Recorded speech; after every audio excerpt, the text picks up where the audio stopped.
Yeah. Who is on the next edition of the Chronicles of Podcast this week? This week, joining us is the resident Sexpert. It's Jess Wilde, here to teach us all about the world of sex, baby. I haven't stopped listening to that song since we did this interview. Really? What, 5-6 straight days of it? Yeah, pretty much. No, it's a week. Yeah, a week. I've had it in my head like the entire time. I never came to that conclusion. What, that Salt and Pepper were badass? No, that song existed. I didn't even click in my head. But yes, this week we are talking to Jess Wilde. She is a sexpert and an incredible, incredible person. This is amazing. I love this one so much. It's very different to what we normally do. And yeah, I have to say it's one of the most fascinating conversations I think we've had in a while. Yeah. I really wanted to branch out and reach out to some different types of guests. And this was definitely one of those. And I think it definitely paid off. Absolutely. Absolutely. There's a lot of really good conversation here. For people that obviously, there's a lot of taboo subjects in there, or things that you consider taboo subjects or used to be taboo subjects in there as well. Lots of sex toys, lots of, sex education as well. It was a thoroughly enjoyable conversation and just very informative. That's what I quite liked about it. It wasn't like penis.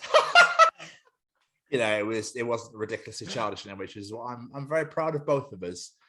But she gets a dildo from Love Honey, inspects it, checks it, makes sure it still wears, and says things like this.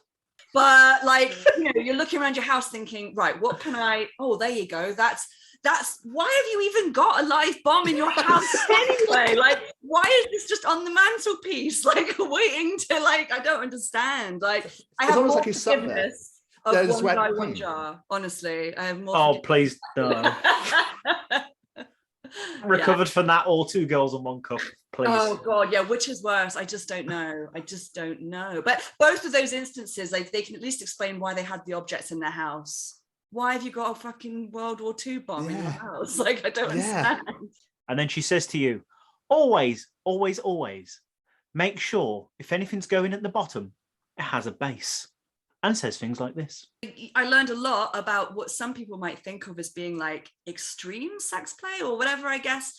But once you've read enough about something, it feels quite normal. So honestly, to be perfectly honest, writing about fisting and writing about how to cook a Victoria sponge to me don't feel any different,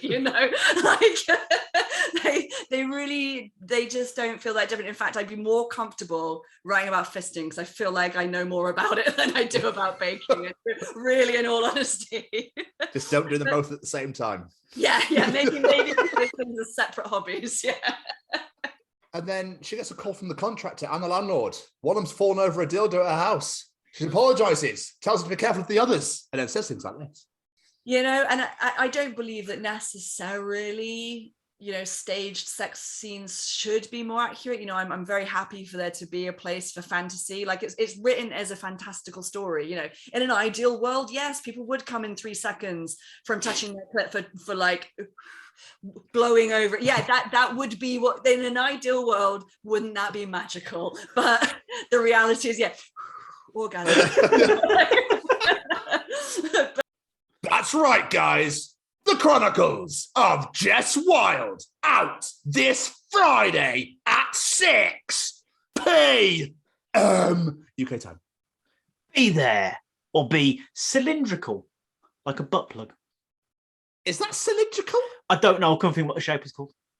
I thought it was more a dildo, but still, I'm going to go for a square this week, Jamie, because it's probably one of what I am.